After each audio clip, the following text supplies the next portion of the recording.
আমাদের চুয়াডাঙ্গার জীবননগরের এক ভাই, আপনারা শুনেছেন, আগেই বিএনপির হামলায় শাহাদাত বরণ করেছেন।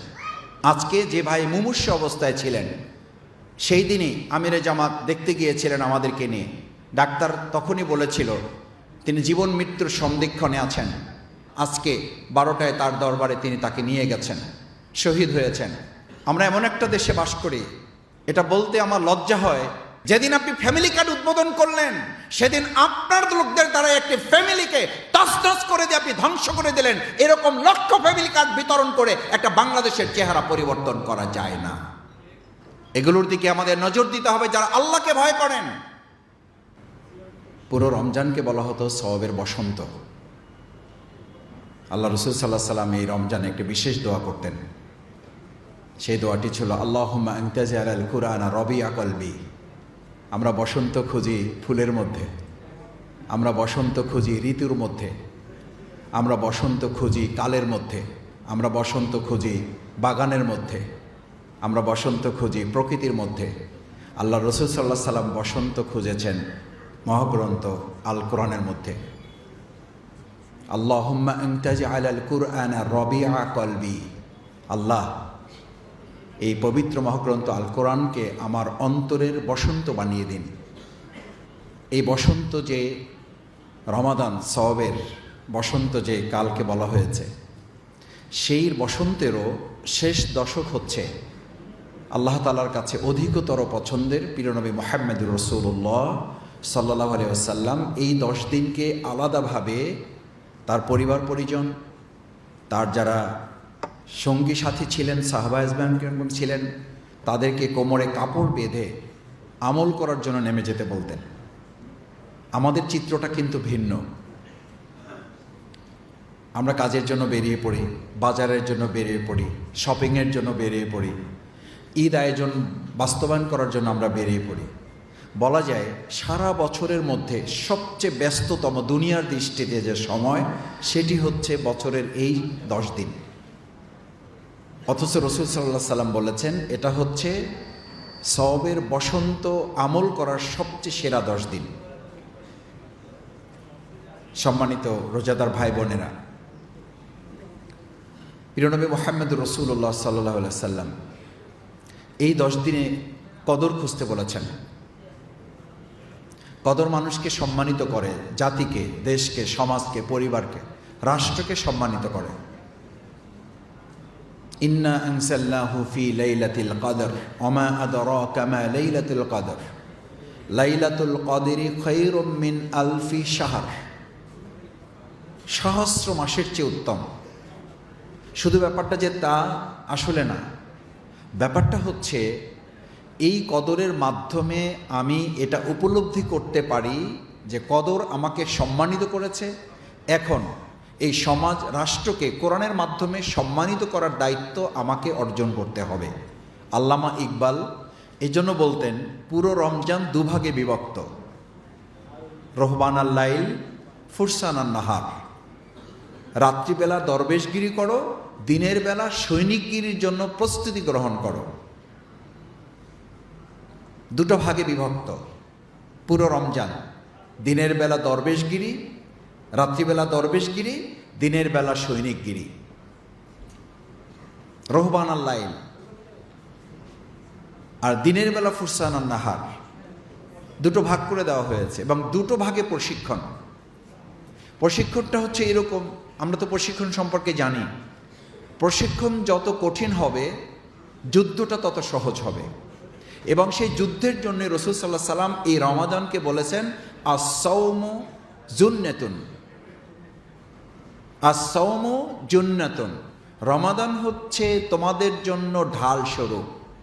এটা একটা হাতিয়ার, এটা একটা মাধ্যম যা রমাদানে তোমাদেরকে দান করা হয় আগামী 11 মাস পরিচালনার জন্য। অথচ আমাদের জীবন পর্যালোচনা করলে আমরা এবং সাধারণ মানুষ যদি আমরা উপলব্ধি করি, আমরা লক্ষ্য করি যে এই 1 মাসে এমন সওয়াব আমরা অর্জন করি, বাকি 11 মাস আর কিছু না করলে চলবে, এরকম একটা মনোভাব আমাদের মধ্যে তৈরি হয়। আমি গতকাল আমার এলাকায় প্রশাসনের সাথে বসেছিলাম। তারা আমাকে তথ্য দিল, পুরো বছরে যত মাদক বিক্রি না হয়, রমজানের শেষ দশকের শেষ দিন অর্থাৎ ঈদের আগের এবং পরের দিন মিলে 3 দিনে সারা বছরে যা বিক্রি হয় তার চেয়ে ঈদের ওই 3 দিনে বেশি মাদক বিক্রি হয়। কেন বিক্রি হয় কেন জানেন? তাদের পরিসংখ্যানটা আছে। সে মনে করেছে সারা মাস তো কিছু করলাম না, সারা মাস তো ইবাদত বন্দেগী করেছি, সুতরাং এখন ঈদের দিন, 1 মাস পর এখন আমাদের সামনে সবকিছু উন্মুক্ত। আগে শয়তান বাধা ছিল, কোনো কোনো দৃষ্টিতে কথা শুনলে মনে হয় এখন তো আমি নিজেই শয়তান, সুতরাং আমাকে এতে কাজটা করতে হবে। বিশ্ববিদ্যালয়ে আমি এটা খেয়াল করেছি, রোজা রেখেছে, সব কিছু থেকে মুক্ত, সিগারেট পকেটে নিয়ে বসে আছে। কি বলছে, ভাই শুধু আজানটা দিব, পানি খাবো, সাথে সাথে এটা যদি না খেতে পারি তাহলে তো মাথা ঠিক থাকবে না। এই রোজা আমাদের জীবনকে কি মুক্তি দিবে? এই রোজা আমাদের জীবনকে কি উপলব্ধি তৈরি করছে? অথচ প্রিয়নবী মুহাম্মদুর রাসূলুল্লাহ সাল্লাল্লাহু আলাইহি ওয়াসাল্লাম এই রমাদানের মাধ্যমে তিনি উল্লেখ করিয়েছেন যে তাকওয়া অর্জনটা হচ্ছে এতটুকু যে তুমি একটা নেতিবাচক পরিস্থিতিতে থাকবে, একটা প্রতিকূল পরিস্থিতি অতিক্রম করবে, কাঁটাযুক্ত রাস্তা থাকবে। হযরত ওমর ফারুক রাদিয়াল্লাহু তাআলা তাকওয়া বলতে বুঝিয়েছেন এটা নয় সব ঠিকঠাক থাকবে। আমরাও কেউ কেউ মাঝে মধ্যে বলে থাকি, ভাই এটা কেন হলো? মাসুদ ভাই বুঝবেন না, এটা পরিস্থিতির শিকার। এটা কেন হয়েছে? পরিবেশের কারণে হয়েছে। এটা কেন করেছেন? না করলে চলতো না। বুঝবেন না, আপনারা সব এগুলো বুঝবেন না, আপনারা সব পরিস্থিতি সম্পর্কে আপনাদের ধারণা নাই ভাই। আমাদের জায়গায় আসেন, বুঝবেন। এই আমাদের জায়গায় আসেন, বুঝবেন, এখান থেকে বেঁচে থাকার নামই হচ্ছে তাকওয়া।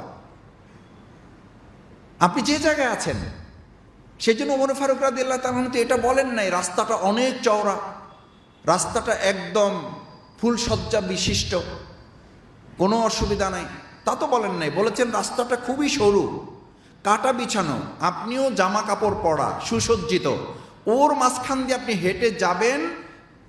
আপনি আবার এটা বললে হবে না, এখন আমাদের আবার কথা আছে, ঝামেলার মধ্যে আমি নাই। তো ওমর রাদিয়াল্লাহু তাআলা তো বলতে পারতেন কাঁটাযুক্ত রাস্তা, সরু, দরকার কি? এটা আমার প্রিন্সিপাল বলেছেন, আমার মাদ্রাসার প্রিন্সিপাল এই তাকওয়ার কথা বলতে গিয়ে বলছে যে মাসুদ, যদি আজকের যুগে কোনো ওমরকে এই কথা জিজ্ঞেস করা হতো যে তুমি বলো এইরকম একটা কাঁটাযুক্ত চিকন রাস্তা এখন কি করবা, তো সাথে সাথে সে বলে দিত দেশে কি রাস্তার অভাব পড়ছে যে আমাকে এই কাঁটাযুক্ত চিকন রাস্তা দিয়ে আমাকে হাঁটতে হবে? আর আমার কি বুদ্ধি শুদ্ধি আল্লাহ কম দিছে নাকি? 3-4টা ব্যাখ্যা সে দাঁড় করিয়ে দিত।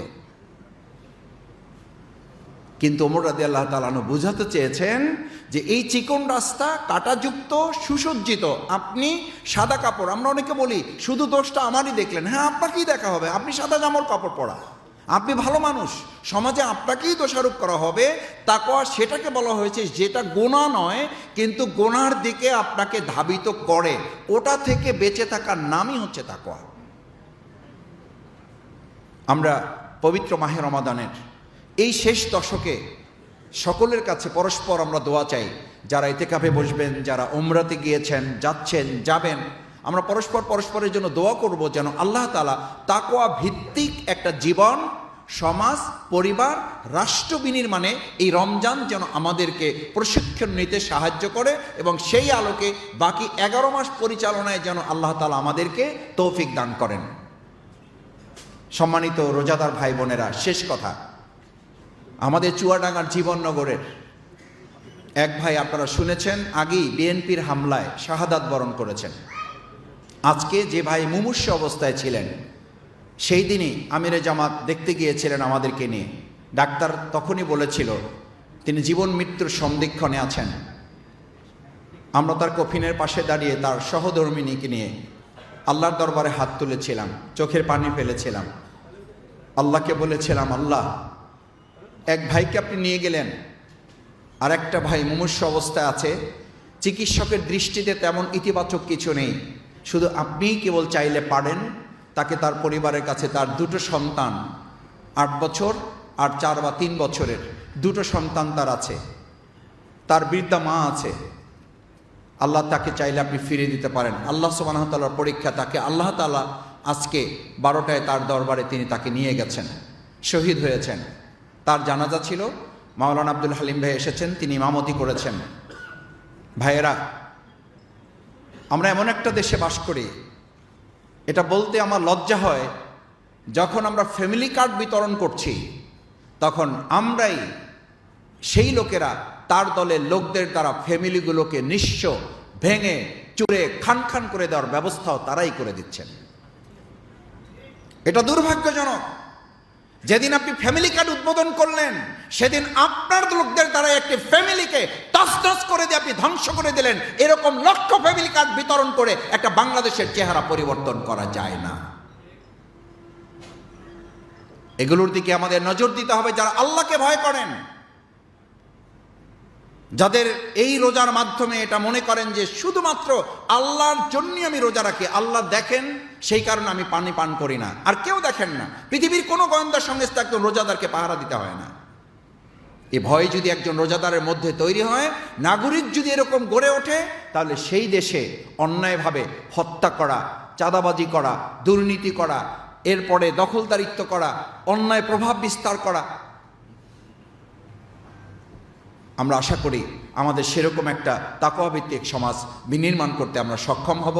বিশেষভাবে আজকে এখানে আপনারা যারা এসেছেন, আপনারা মানুষের জন্য মানবিক চিকিৎসক হিসাবে নিজেরা যে ভূমিকা পালন করছেন, সেই ভূমিকার জগৎ থেকে যদি মানবিক একটা রাষ্ট্র বিনির্মাণের যে ঘোষণা আমিরে জামাত ডক্টর শফিকুর রহমান আমাদের সামনে তুলে ধরেছেন, সেই স্বপ্ন আমি বিশ্বাস করি 2026-এর 12ই ফেব্রুয়ারি নির্বাচনের মধ্য দিয়ে একটা ধাপে আমরা উন্নীত হয়েছি।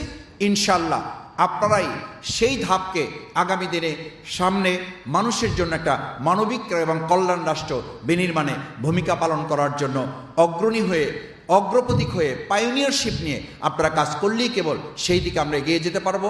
আপনাদের কাছে সেই প্রত্যাশা ব্যক্ত করে মানবিক রাষ্ট্র বিনির্মাণে আপনাদের ভূমিকা ভবিষ্যতে আরও বেশি গতিশীল হবে সেই প্রত্যাশা ব্যক্ত করে আমার কথা শেষ করছি। সবাইকে ধন্যবাদ। আল্লাহ হাফিজ। আসসালামু আলাইকুম ওয়া রাহমাতুল্লাহি ওয়া বারাকাতুহু।